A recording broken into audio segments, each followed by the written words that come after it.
기획부동산 사기에 대해서 함께 살펴보겠습니다. 우선 기획부동산이라는 단어부터 짚고 넘어가 볼까요? 이 말은 원래 부동산을 개발하거나 분양하기 전에 기획하는 과정을 뜻할 수 있지만요. 우리 사회에서는 주로 사기성 토지 분양 행위를 가리키는 부정적인 의미로 사용되고 있습니다.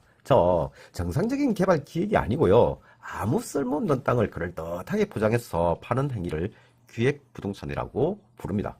그렇다면 기획부동산 사기는 어떤 방식으로 이루어질까요? 첫째, 기획부동산 사기꾼들은요, 늘 미래의 개발 호재를 강조합니다. 곧 신도시가 들어선다, 지하철역이 생긴다 같은 말들이 대표적입니다. 하지만 실제로는 도시 계획에 전혀 없는 경우가 대부분입니다. 둘째, 쓸모없는 땅을 잘게 쪼개가지고 여러 사람에게 나눠서 팝니다. 도로에 붙어 있지 않아서 개발이 안 되는 맹지라든지 아니면 급경사지, 농사조차 불가능한 땅인데도 마치 개발 가능한 땅인 것처럼 포장해서 비싸게 팔아치우지요. 셋째, 기획부동산 사기꾼들은 어리숙한 영업사원을 뽑아가지고요. 이 사람들부터 마치 제대로 된 개발 예정인 부동산인 것처럼 교육시켜가지고요. 믿게 만들어요. 그런 다음에 이 사람들로 하여금 친척, 지인들에게 매수를 권유하게 하는 경우가 많습니다. 그래서 지인을 믿고 땅을 사는 피해자들이 아주 많습니다. 결국 인간관계의 신뢰를 악용하는 것이죠. 넷째, 피해자들이 현장을 직접 확인하기 어렵도록 멀리 떨어진 타지의 토지를 대상으로 삼는 경우가 대부분입니다. 피해자가 시간과 비용 때문에 현장 방문을 미루거나 포기하게 되고 이 점을 노려가지고 허위 과장 설명만으로 계약을 이끌어내는 거죠. 다섯째, 내부 직원끼리 거래한 것처럼 꾸며가지고요. 이게 거래가 이제 활발한 것처럼 이제 보이게 하는 거죠. 이른바 시세 조작도 흔한 수법입니다. 법적으로는 기획부동산 사기가 명백한 사기죄에 해당하는 경우가 대부분입니다. 하지만 사기꾼들이 교묘하게 법망을 피하려 하고요. 설사 형사처벌까지 받더라도 피해자들이 금전을 돌려받는 것은 거의 불가능하다는 점이 문제입니다.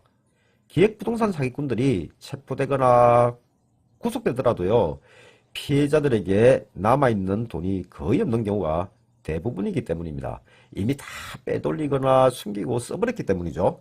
그래서 피해자가 기획부동산 사기꾼들을 형사처벌받도록 하거나 민사소송에 이기더라도요. 실제로는 피해 금액 중 일부 정도는 회수하는 경우가 있더라도 뭐 이제 형사처벌까지 받을 정도가 되면 이제 합의금을 내놓는 거죠. 그렇지만 이제 전부 회수되는 것을 본 적은 저는 없습니다. 아직까지. 그렇다면 우리는 애초에 기획부동산 사기를 안 당해야 되겠죠. 조금만 주의를 기울이면 기획부동산 사기를 당하지 않습니다. 부동산 거래의 기본이 뭡니까?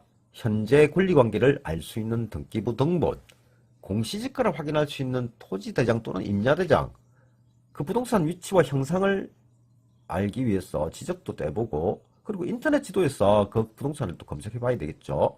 특히 현재 시세와 기획부동산에서 부르는 가격을 비교해 보는 게 아주 중요한데요. 국토부 실거래가 공개 시스템에서 주변 토지 실거래가를 확인할 수 있으면 가장 좋겠지만 토지 같은 경우에는 그렇게 주변 토지 실거래가를 확인할 수 있는 경우가 좀 드물거든요. 그래도 공시지가만 알아도요. 기획부동산이 부르는 가격이 얼마나 터무니없이 비싼 건지 금방 알 수 있습니다. 그리고 토지 이용 계획 확인서를 떼봐야 되겠죠. 여기에 그 땅이 맹지인지 개발 제한 구역인지 농지 전용이 가능한지 여부가 다 나옵니다. 이렇게 공적 문서로 확인해 보니까 설명드린 내용이 뭐 가능성이 있는 것 같아. 이래도요. 현장 방문은 필수입니다. 땅은 직접 가서 봐야 합니다. 도로가 있는지 주변 환경이 어떤지 진입이 가능한지 직접 확인하지 않으면 쏘을 수밖에 없습니다. 토지는 그리고 가급적 매수인이 가서 관리 가능한 지역의 범위 내에서 매수해야 합니다. 뭐 자기가 살고 있는 곳에서 뭐 2시간 이상 떨어져 있는 그런 거리에 있는 땅 사는 거는 좀 생각해 보셔야 되는데요. 왜냐하면 땅이 장기간 안 팔리더라도요. 매수인이 뭐 그 땅에서 뭐라도 해야 뭐 팔릴 때까지 버틸 수 있지 않습니까? 마지막으로 조금이라도 의심이 된다면 반드시 전문가 상담을 하세요. 변호사, 공인중개사, 감정평가사에게 확인받고 계약에 들어가는 게 안전합니다.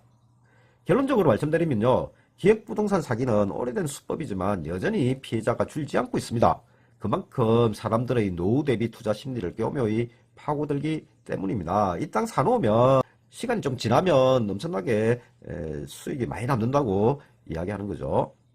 하지만 우리가 조금만 주의를 기울이면 이런 사기를 충분히 예방할 수 있습니다. 내 자산은 내가 지킨다는 마음가짐으로 반드시 법적, 객관적 검증을 거친 뒤에만 투자하시기 바랍니다.